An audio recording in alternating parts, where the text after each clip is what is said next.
le deux poids, double mesure, évidemment, il a existé quand on a bombardé l'Irak, quand on a bombardé la Serbie, la Yougoslavie, etc.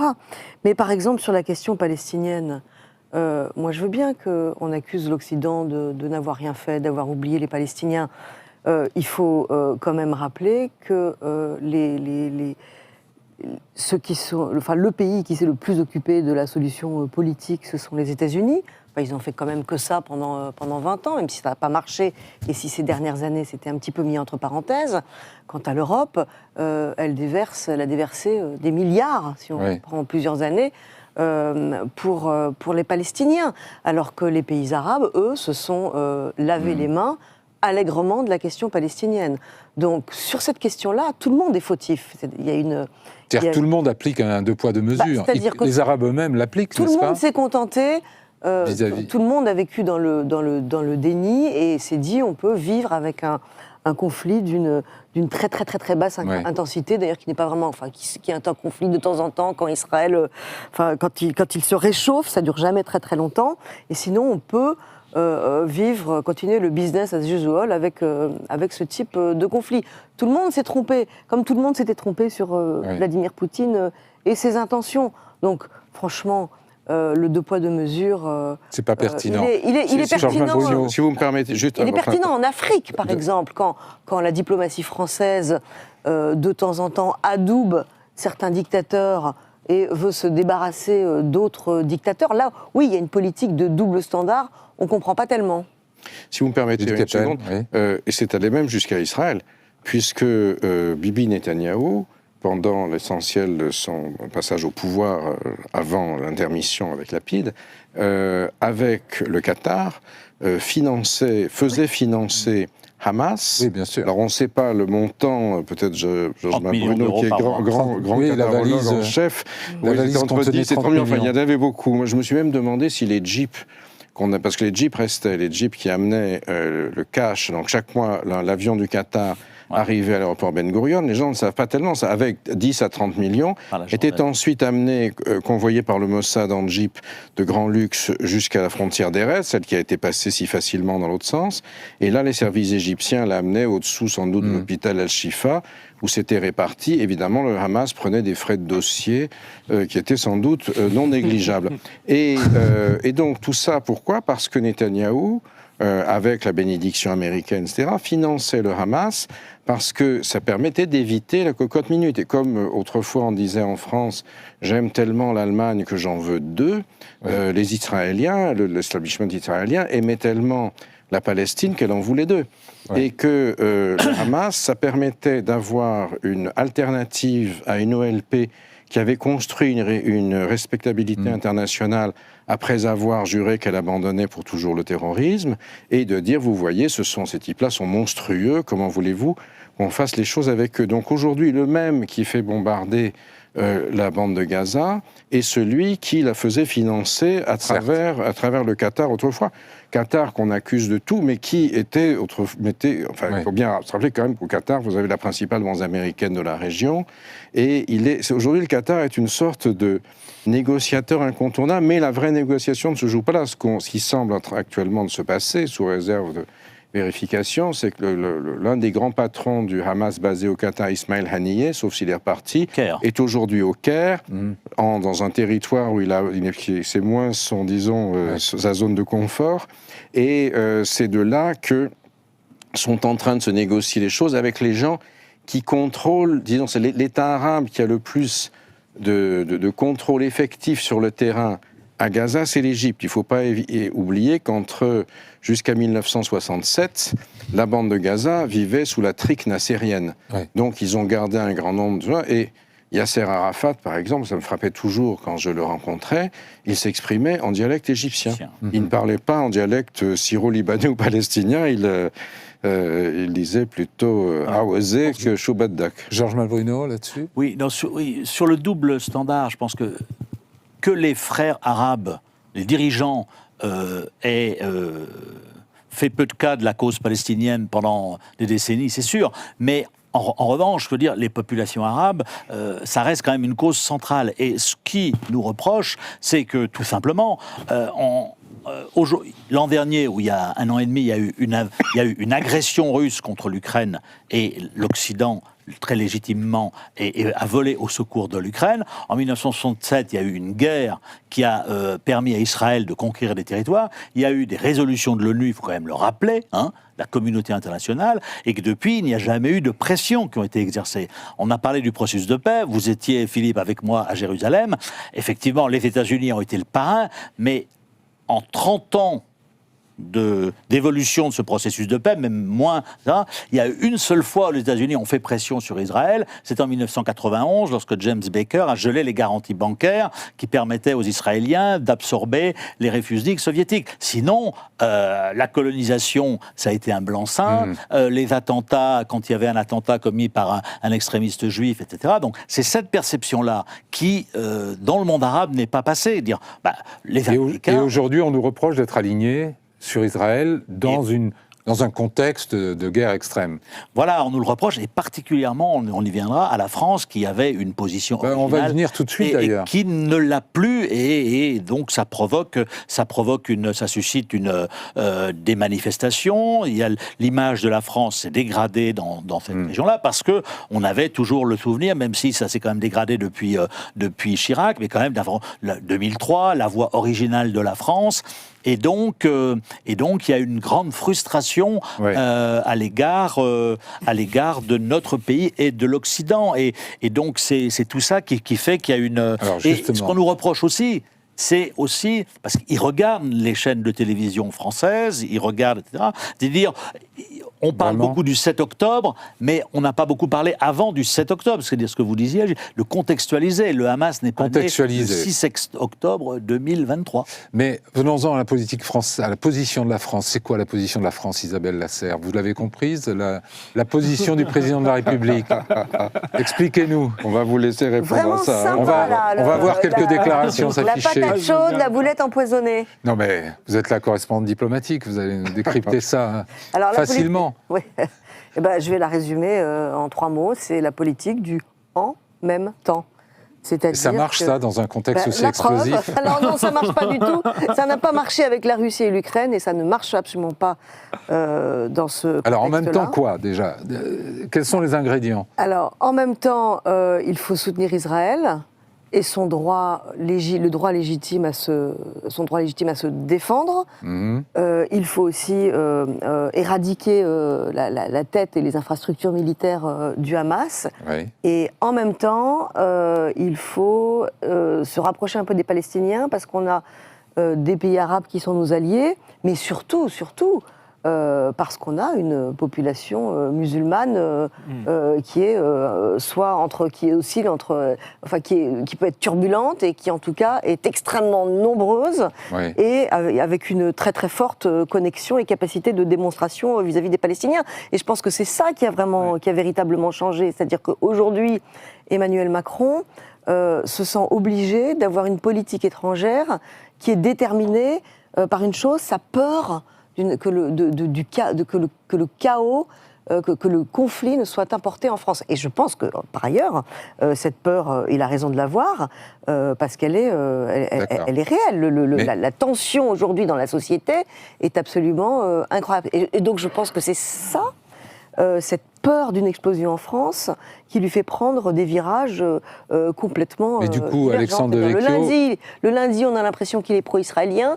Le mardi, non, finalement, il faut un cessez-le-feu, donc on ne peut plus éradiquer le Hamas, parce qu'à partir du moment où il y a un cessez-le-feu, on ne peut plus... Donc c'est alors très, du très coup, compliqué. il est où Emmanuel Macron? La politique, juste un mot, mais la politique étrangère de la France, la fameuse politique d'équilibre, jusqu'à la fin de Chirac, c'était une politique pro-arabe. C'était plutôt une politique pro-arabe. Ça s'est terminé à l'époque de Sarkozy, puis Hollande, puis Macron, où là, on a eu, à mon avis, une politique plus équilibrée, c'est-à-dire qui était moins pro-arabe.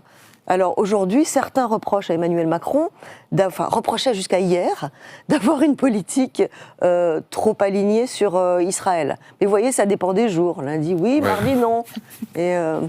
Mais Alexandre Devecchio, il est où pour vous, Emmanuel Macron? Il est là où il doit être Je crois qu'Isabelle Lasserre a bien résumé. D'abord, moi, je pense que la position pro-arabe, qui était celle de Jacques Chirac, est plus tenable en réalité aujourd'hui, parce que malgré tout, je pense que le conflit a muté. C'est-à-dire que quand on avait un conflit entre deux nationalismes, un conflit réellement territorial, c'était une position qui était tout à fait tenable. Aujourd'hui, on voit bien qu'à la faveur de la prise de pouvoir du Hamas à Gaza, où on est dans une guerre beaucoup plus civilisationnelle, que l'objectif d'ailleurs du Hamas n'est pas d'avoir un État palestinien, mais d'éradiquer les Juifs de la terre. Même ça, c'est débattu. Hein. C'est dans leur charte, pardonnez-moi. Donc, et surtout, mais on a des déclarations récentes de Haniyeh qui dit... Surtout, on a été nous-mêmes frappés par le terrorisme islamiste, donc ça modifie, je pense, la donne, et ça modifie automatiquement la position des dirigeants français. Ensuite, Isabelle Lasserre a très bien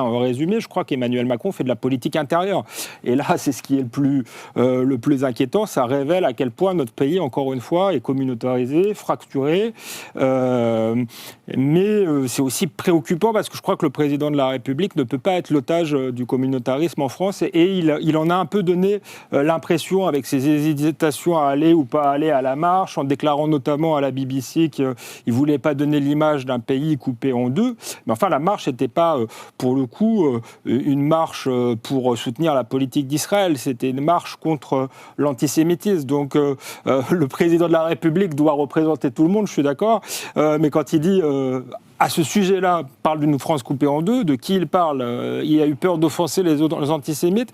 Donc, on voit bien que la fragilité, finalement, de ce pays fragilise le pouvoir, le président de la République. Est-ce qu'il est audible sur la scène internationale? Nous avons eu la vision, si j'ose dire, du Figaro, qui est le verre à moitié vide, d'une certaine manière, d'Emmanuel Macron. Alors, vous allez décrire le verre à moitié plein? Le verre à moitié plein, parce que sinon, il n'y a pas de... Alors, c'est quoi le verre à moitié plein? C'est que... si j'ose dire, il est partout. Vous dites qu'il est, mais vous dites qu'il est nulle part, mais on peut dire qu'il est partout. C'est pourquoi? Parce qu'on va commencer par son voyage au Moyen-Orient. Rappelez-vous que quand Biden arrive, le malheureux Biden qui espérait passer tranquillement le week-end en Nouvelle-Angleterre, on le met dans l'avion, et il est dans l'avion, que se passe-t-il?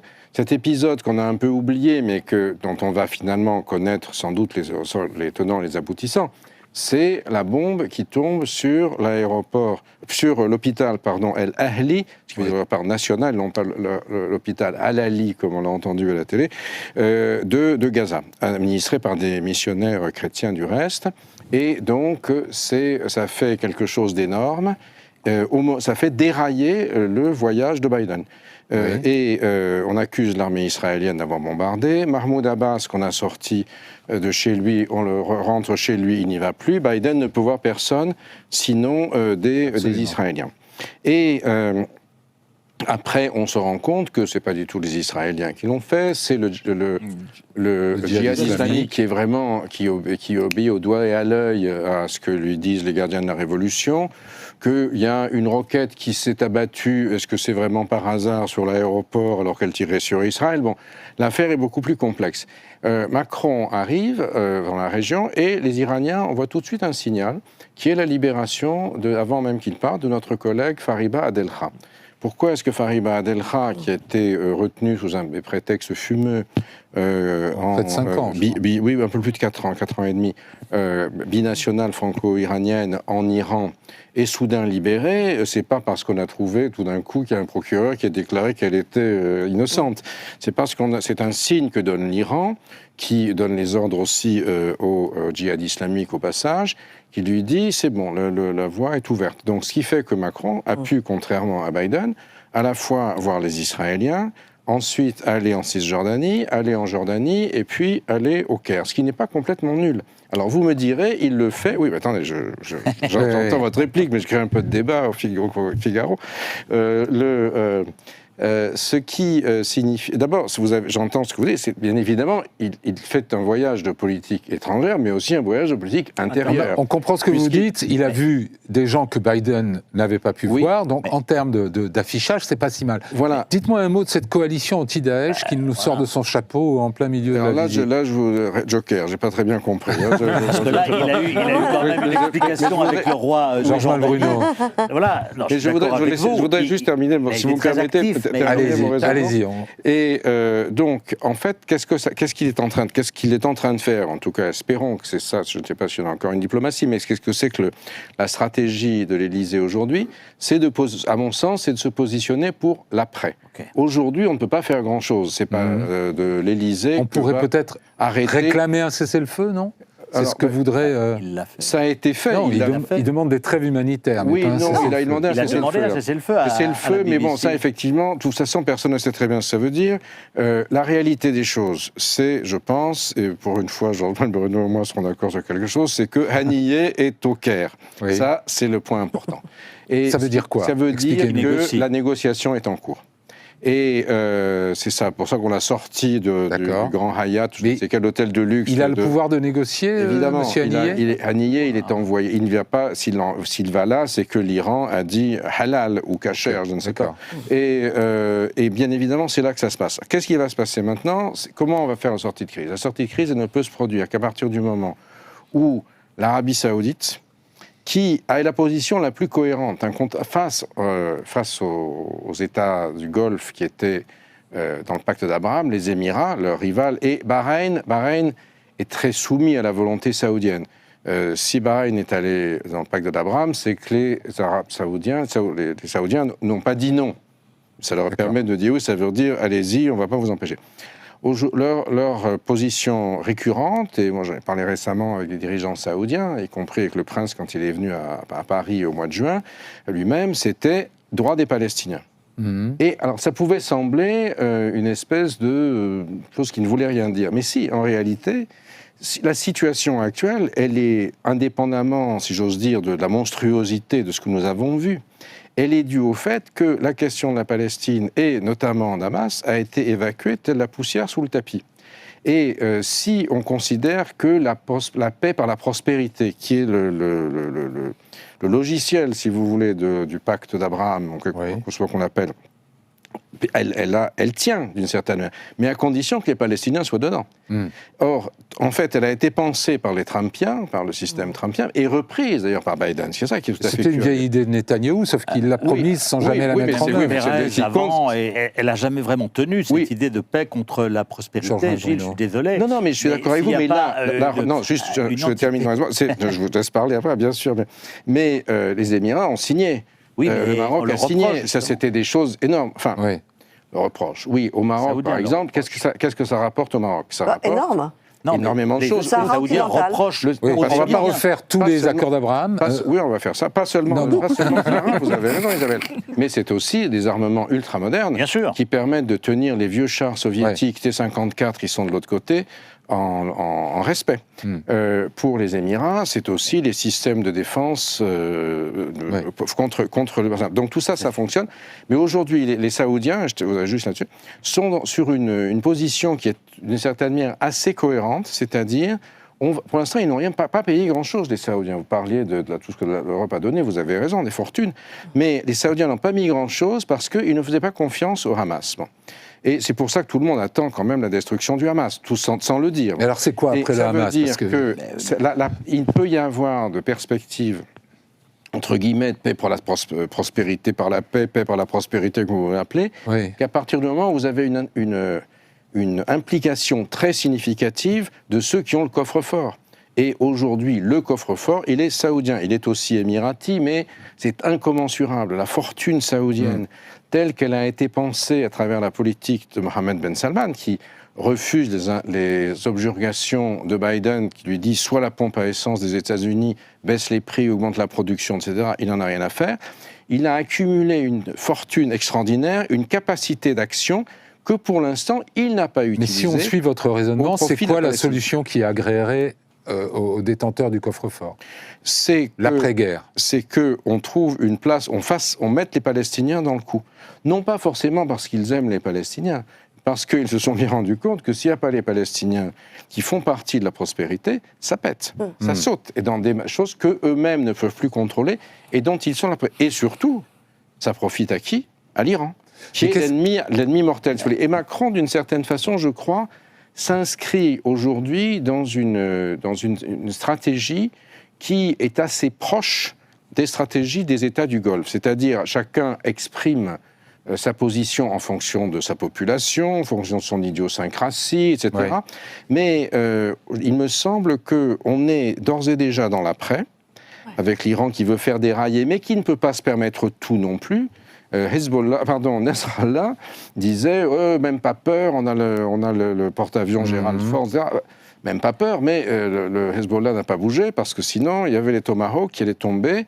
Et puis le Hezbollah au Liban n'est pas si fort que ça et n'a pas envie qu'il refaire la guerre des 33 jours. Mais pardon, vous dites on est déjà dans l'après, Isabelle Lasserre. Dans les pays du Golfe, mais à la différence de la France, au moins eux, ils ont de l'argent. Et ils mettent les islamistes en tôle, donc c'est pas pareil. Hein. Oui, je suis un peu provoque. Un mot, vous avez raison. Je n'ai pas dit que chacun menait une politique, mais vous avez raison. Attendez.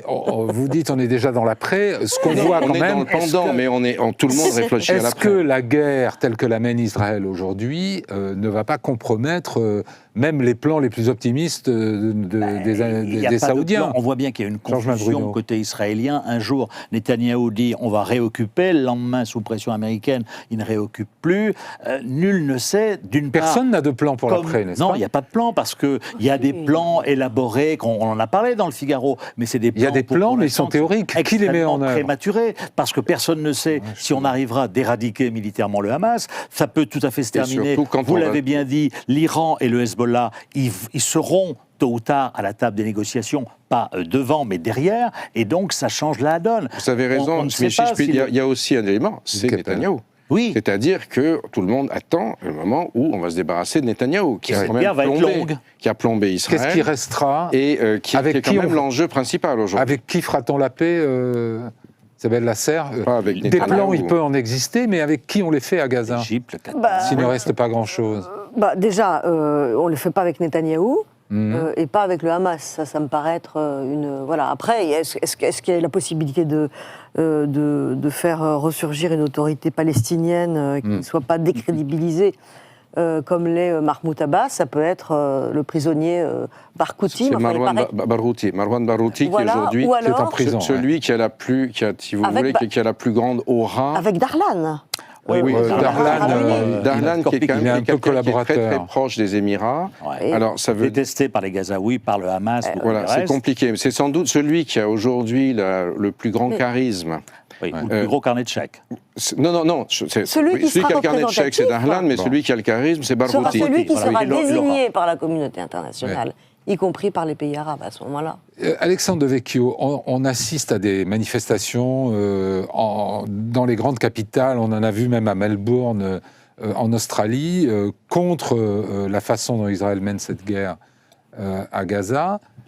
Est-ce que vous n'avez pas été surpris par la rapidité du basculement ? Je veux dire, après l'effroi généralisé de l'attaque du 7 octobre, il a fallu une semaine à peine pour que les médias, les opinions basculent et un peu dans l'autre sens. Je dirais que j'ai été qu'à moitié surpris, parce qu'on sait très bien que dans une guerre asymétrique, le plus fort, le plus armé technologiquement, c'est toujours celui qui perd la bataille de l'opinion. C'est pas la première fois que ça arrive avec Israël. Et ensuite, je pense que ces manifestations sont le fait de minorités actives en réalité dans la société, mais capables de mobiliser pour des manifestations, que ce soit l'extrême gauche, wokiste, ou que ce soit effectivement les minorités ethniques ou culturelles. Je ne sais pas comment il faut les... Je vous interromps une seconde. En Australie, il y a une présence de migration moyen-orientale extrêmement importante. Voilà. Vous aviez en particulier au moment de l'affaire des caricatures du prophète, c'était la diaspora libanaise, sunnite, d'Australie qui finançaient la campagne. Et vous avez eu toutes sortes d'affaires de Burkini, etc. Donc vous avez des ferments dans les universités américaines, c'est pareil aujourd'hui, qui sont bien implantés et qui permettent de donner aussi, à travers ce que sont devenus les médias aujourd'hui, totalement esclaves des réseaux sociaux, sauf bien sûr Le Figaro, enfin c'est ce qu'on dit. Mais nous ne sommes pas un réseau social. Donc, qui crée, si vous voulez, un effet une illusion d'optique aussi sur la réalité des rapports de force. Oui, je pense que ça ne reflète pas, je pense, la majorité des opinions occidentales, mais ça montre la force de ces minorités, leur capacité de plus en plus grande à fracturer. Est-ce que ça ne devient pas de plus en plus difficile de soutenir Israël dans le contexte de cette guerre assez brutale, même si elle a démarré. Si vous voulez, notre position, quelle qu'elle soit, ne doit surtout pas dépendre de minorités qui veulent en plus ou moins détruire l'Occident. Alors je ne mets pas tout le monde dans le même sac. Il peut y avoir une identification à la cause palestinienne légitime, de musulmans modérés. On voit que ce n'est pas toujours le cas. On voit certains slogans. Et pour ce qui est des wokistes et de l'extrême gauche, ils ont un projet qui est celui de la déconstruction de l'Occident. Donc si on annexe notre position par rapport à leur position à eux, ça me paraît délirant, d'autant plus qu'il ne faut pas surestimer, encore une fois, leur poids dans la société. Il me semble qu'aux élections, Mélenchon a fait un certain score, avec aussi le fait que les partis socialistes sont dans les choux, la gauche traditionnelle est dans les choux, mais il n'est pas majoritaire dans la société. Donc je ne vois pas pourquoi on annexerait la position de la France sur ces minorités-là. Après, on peut très bien avoir une position modérée. Un mot, pardon, on arrive presque à l'université, parce que c'est ça, vous l'avez souligné.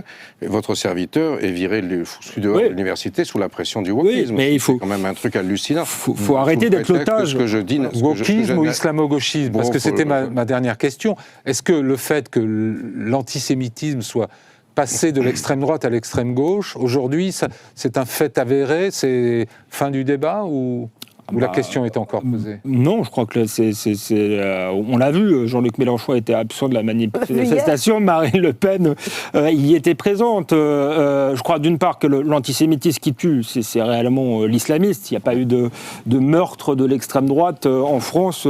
Je ne sais pas quand on remonte le dernier, mais ça fait probablement des dizaines et des dizaines d'années.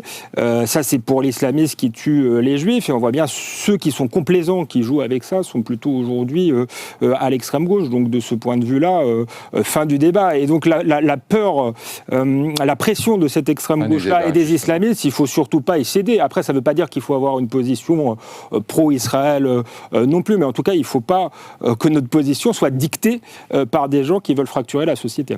Merci beaucoup, c'est le mot de la fin. Merci à tous les quatre pour cette conversation intéressante. Les fractures méritent d'être encore sondées. On y consacrera encore du temps. Pour ma part, je vous retrouve la semaine prochaine. Bonne semaine à tous.